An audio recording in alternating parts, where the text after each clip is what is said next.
what I'm going to do for you today is just to cover around the areas around the sales ledger and the purchase ledger.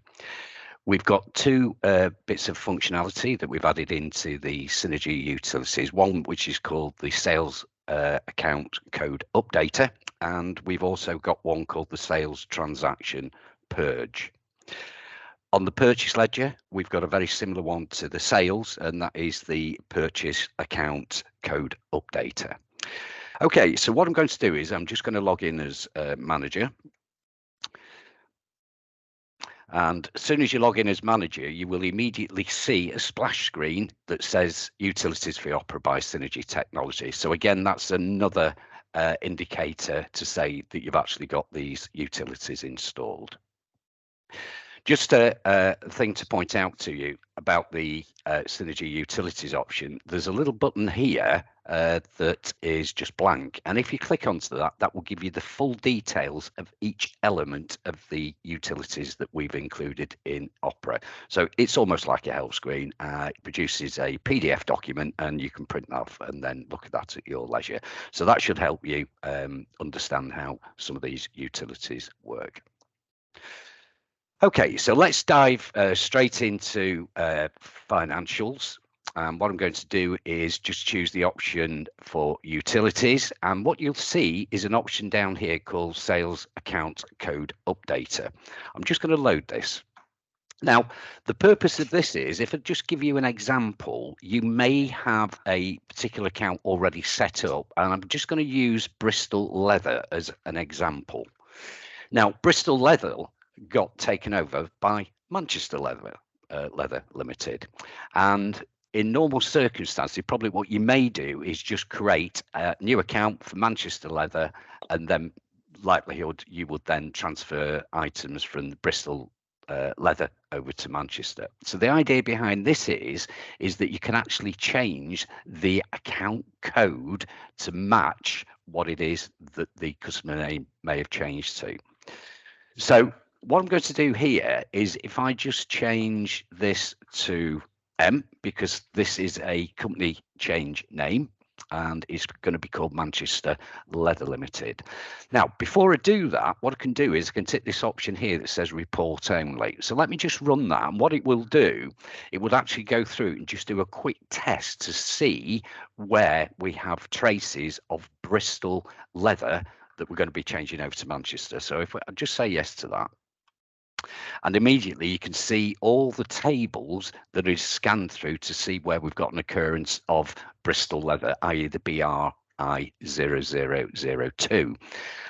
Just give you some examples that we've got on here. If we come down to here, we've got the VAT account. And if you look there, we've got 69. So what it will do, it will actually replace BRI 0002 to the Manchester one. So let's put that actually into practice, and then you can see exactly what happens. So I'm going to select Bristol Leather. I'm going to change the account code because I want to keep it in the same structure of how I've actually built the account code. And rather than report only, I'm actually going to say run in this instance.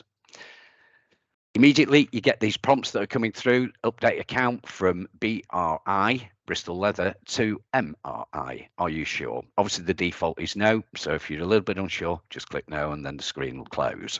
So all we need to do now is just click yes. Sales account change from BRI, Bristol Leather, to now BMR. Let's just click OK. Let's go into the sales processing.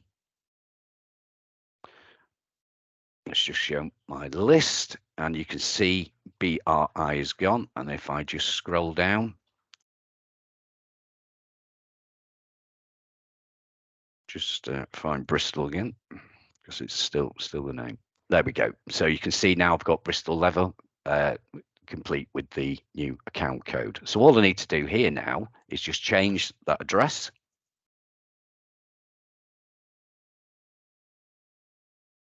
And obviously we'll change the address accordingly to where it's based in Manchester. We do happen to have a place in Manchester called Ashton, so I'm going to cheat a little bit, and I'm just going to call that Manchester, change that to something like M5. So if I save that record, so what effect does that actually have on sales order processing? Well, of course, I've changed the account here in the sales ledger, which is where you would actually do this functionality. But if I go over onto sales order processing, let's have a look for Manchester. And you can now see I've got Manchester Leather Limited now based in Manchester. So really all I've demonstrated to you there is taking an existing account that I've got transactions on it, and they've actually all come over straight over to Manchester Leather. It's superb for company name changes, because sometimes people may want to rebrand and rechange the name. And again, depending how you actually build your account structure, then that should make that job a little bit easier for you. So again, great little tool, and hopefully you'll find that very useful. Just before I move over to the next element within the sales area, I just wanted to show you that this function is also available on the purchase ledger. So again, if I've got a supplier that has had a supplier name change, then what I can do is change the code accordingly.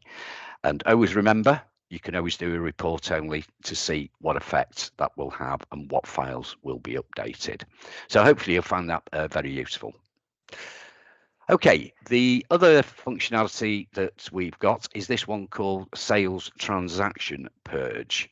Now, for obvious reasons, we put the utilities function, particularly the sales account code, under utilities, but we've got one here which is Sales Transaction Purge.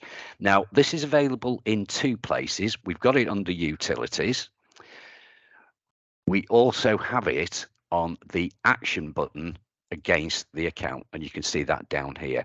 Now obviously bear in mind you might want to restrict this, so you might just want to keep it under the utilities option drop down.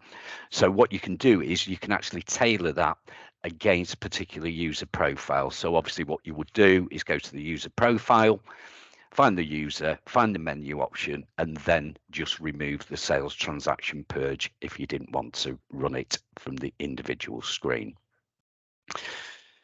Just let me go back to utilities again, and if I just go to sales transaction purge, and what you'll see here is that I can see all the accounts that I've actually got held within my demo company here.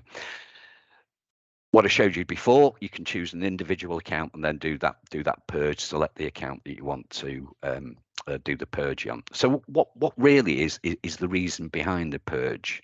So you could have some examples of where a customer's gone into liquidation, they're no longer trading, and what you tend to find is you have these accounts that are still sat there with balances. Now there is a prerequisite before you can even use this purge. So I'm just quickly going to close this. I'm just going to go to the utilities, and I'm just going to go to the adjustments, and what you'll see is a name there called purge. Now this is mandatory, and if you try to run the purge and you haven't created the adjustment name, then it will tell you that you need to create this under the adjustment names. So simply what you need to do is call it purge, define the nominal account where you want those transactions to go. So in this example, I've chosen agreed write-offs. Okay, let's just go away. Let's run this function. Let's go sales transaction purge. And you can see down here, I've got a selection, and I've also got a date range.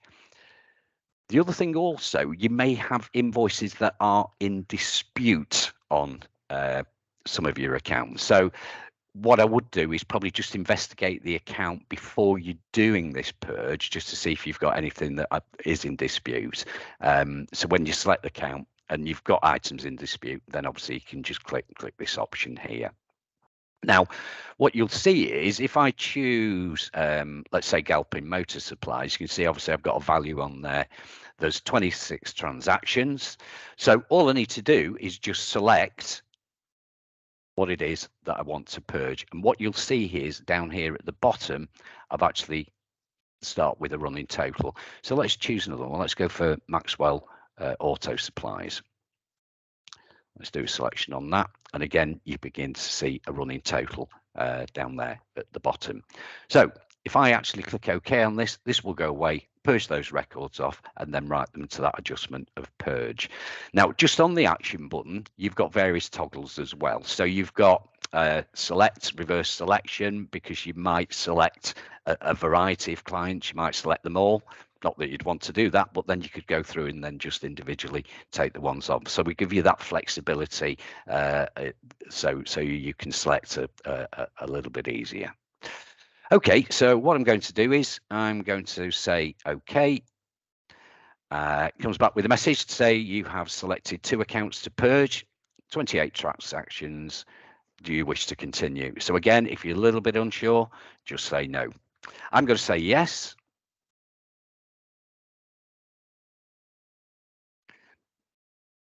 And you get a confirmation to come back to say update completed, 2 records added, and 25 transactions matched. So if I just click OK on that, let's just go and have a quick look at Maxwell.